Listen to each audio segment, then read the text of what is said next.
প্রজেক্টের আজকে তৃতীয় দিন। এই কয়দিনে কাজগুলো মোটামুটি আয়ত্তে করে নিয়েছে মৃন্ময়ী। তার শ্রান্ত মৃন্ময়ীর আশপাশ থেকে চক্কর কাটার মতো ঘোরাফেরাও এখন উল্লেখ করার মতো। এতদিন পাত্তা না দিলেও আজকে যেন একদম বিরক্ত লাগছে মৃন্ময়ীর। শেষে না পেরে চোখ মুখ কুঁচকে বলে, এই যে মিস্টার আবিয়াদ শ্রান্ত। শ্রান্ত থেমে গিয়ে মুচকি মুচকি হেসে ঘাড় ঘুরিয়ে নিজের দিকে তর্জনী আঙ্গুল দেখিয়ে ছোট করে বলে, আমি? বিরক্ত হয় মৃন্ময়ী তাই বিরক্তি কণ্ঠ নিয়েই বলে, এখানে আপনি ছাড়া অন্য কোনো আবিয়াদ শ্রান্ত আছে? শ্রান্ত আশেপাশে তাকিয়ে দেখে মাথা নাড়িয়ে নিষ্পাপ কণ্ঠে বলে, না তো। ভীষণ বিরক্ত হয়ে মৃন্ময়ী সাথে মিনমিন করে বলে, নাটকবাজ। তারপর স্বাভাবিক গলায় বলে, তাহলে আপনাকেই বলছি। শ্রান্তের মনের মধ্যে পায়রা কবুতর আর যা যা আছে সব যেন বাকবাকুম করে নেচে কুদে উঠছে। তার মাটি তার সাথে সুন্দর করে নিজে থেকে কথা বলছে, এর থেকে বেশি কি আর হতে পারে? মৃন্ময়ী কপাল কুঁচকে যায় শ্রান্তর মুখের অবস্থা দেখে। শ্রান্ত নিজেকে স্বাভাবিক করে নাটকীয় ভঙ্গিতে ঘুরে দাঁড়িয়ে বলে, ইয়েস মিস মৃন্ময়ী, বলুন। কপাল আরেকটু কুঞ্চিত হয় মৃন্ময়ীর। এই লোক মৃন্ময়ীকে এত সুন্দর নিজের নামেই ডাকছে? অসম্ভব। নিশ্চয়ই কোনো ফন্দি এঁটে বসে আছে, তবুও সে প্রতিক্রিয়া করেনি। সাবলীল গলায় বলে, সমস্যা কি আপনার? শ্রান্ত আবারও নাটকিয়ে ভাবে বলে, সমস্যা আমার? কই কোনো সমস্যা নেই তো। তাহলে আমার আগে পিছে এভাবে ঘুরছেন কেন? শ্রান্ত চোখ বড় বড় করে বলে, আমি ঘুরছি? অসম্ভব।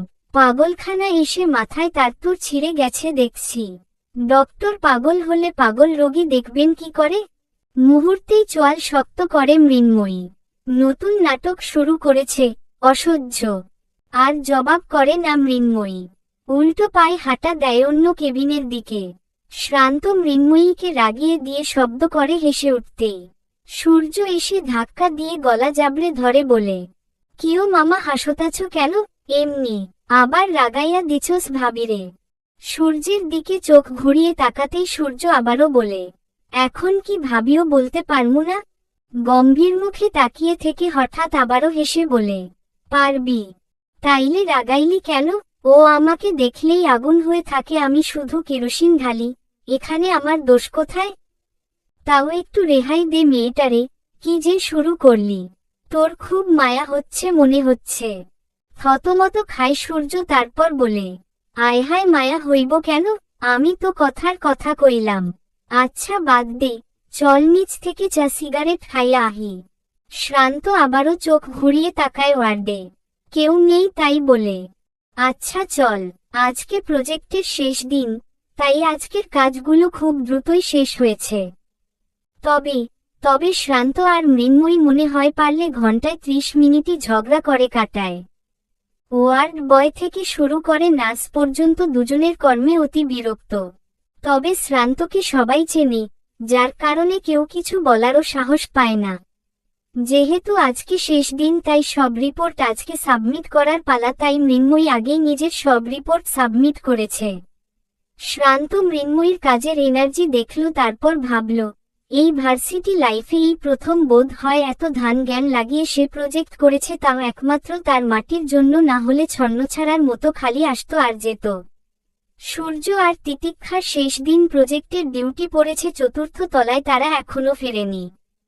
সব কাজ শেষ করে নিজেদের রিপোর্টে সাবমিট করে একটা টেবিলে বসে পাশেই একটা কাগজে আঁকিবুকির করছিল মৃন্ময়ী। সূর্য আর তিতিক্ষা চতুর্থ তলার ফ্লোরে এখনো আসেনি।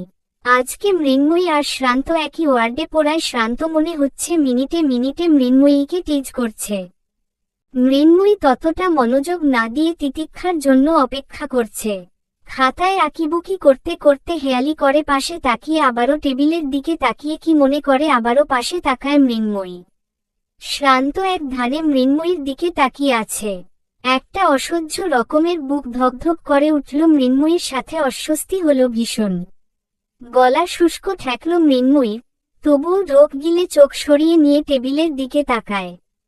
তবে এখনো মনে হচ্ছে শ্রান্ত তার দিকে তাকিয়ে আছে, তাই অস্বস্তিতে আর টিকতে না পেরে চোখ তুলে আবারও শ্রান্তের দিকে তাকিয়ে জিজ্ঞেস করে, কি সমস্যা? শ্রান্ত অবিচল একইভাবে তাকিয়ে থেকে স্বাভাবিক কণ্ঠে উত্তর করে, কি সমস্যা? একক উদ্ধৃতি চিহ্ন। সেটাই তো আপনাকে জিজ্ঞেস করছি। সমস্যা কি? এভাবে তাকিয়ে আছেন কেন? শ্রান্ত এখনো গাঢ় দৃষ্টিতে তাকিয়ে আছে, ওইভাবেই বলে, আমার চোখ আমার ইচ্ছে, আমি কোথায় তাকাবো না তাকাবো, তোমার কি?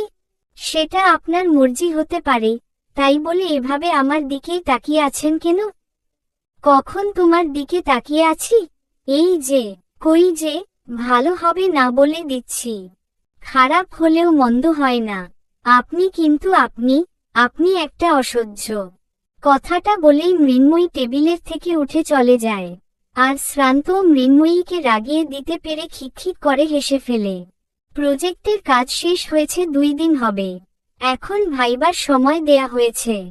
পরশু দিন ভাইবা। মৃন্ময়ী টেনশনে যায় অবস্থা। যদি রেজাল্ট খারাপ হয় কি একটা ঝামেলা যে বাড়িতে হবে।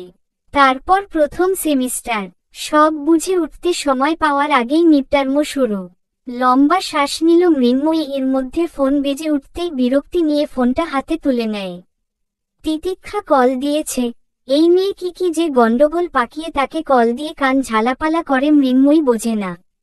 আর প্রজেক্টের পর মনে হচ্ছিল যে ভবিষ্যতে জীবনে অনেক পাগল দেখতে হবে, তাই বলে আগেই এসব পাগল জীবনে এনে দিলে খোদা।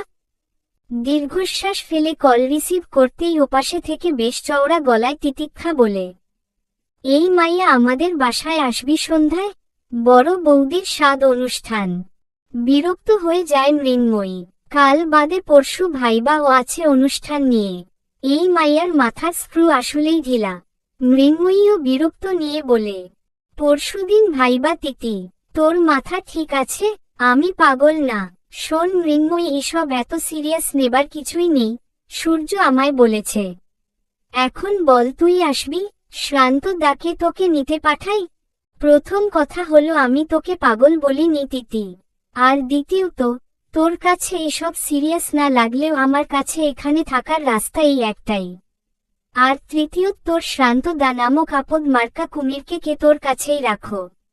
খবরদার আমার বাসার ত্রিসীমানায় যাতে ওই কুমিরকে না দেখি। তুই আমার শ্রান্ত দাকে কুমির বললি? বেশ করেছি বলেছি, 1000 বার বলবো কুমির, কুমির, কুমির। মৃন্ময়ী, ভালো হবে না কিন্তু বলে দিলাম। খারাপ কিছু করতে বাকি রাখিস নাই। ওই কুমিরটা তোর কারণেই আমায় বিরক্ত করার রাস্তা পেয়েছে এই লোক। এখন রাখো, আমার পড়তে হবে। আর শোন, তুই তোর শ্রান্তদা নামক কুমিরকে আর সূর্য দাকে নিয়ে তোর বৌদির অনুষ্ঠান খা। পরীক্ষার হলে কিছু জিজ্ঞেস করলে আমি কিন্তু কিছুই বলবো না। কথাটা বলেই মৃন্ময়ী কলটা কেটে দেয়। শান্তি লাগছে। বেশ করেছে শ্রান্তকে কুমির বলেছে। যতবার তিতিক্ষা ওই কুমিরটার সুনাম করবে ততবার মৃন্ময়ী ওই লোককে কুমির বলবে। 1000 বার বলবে, 1,00,000 বার বলবে ওই লোক একটা কুমির। মৃন্ময়ীর জীবনে শ্রান্ত নামক বিরক্তকর কাটা কাটা যুক্ত কুমির চলবে।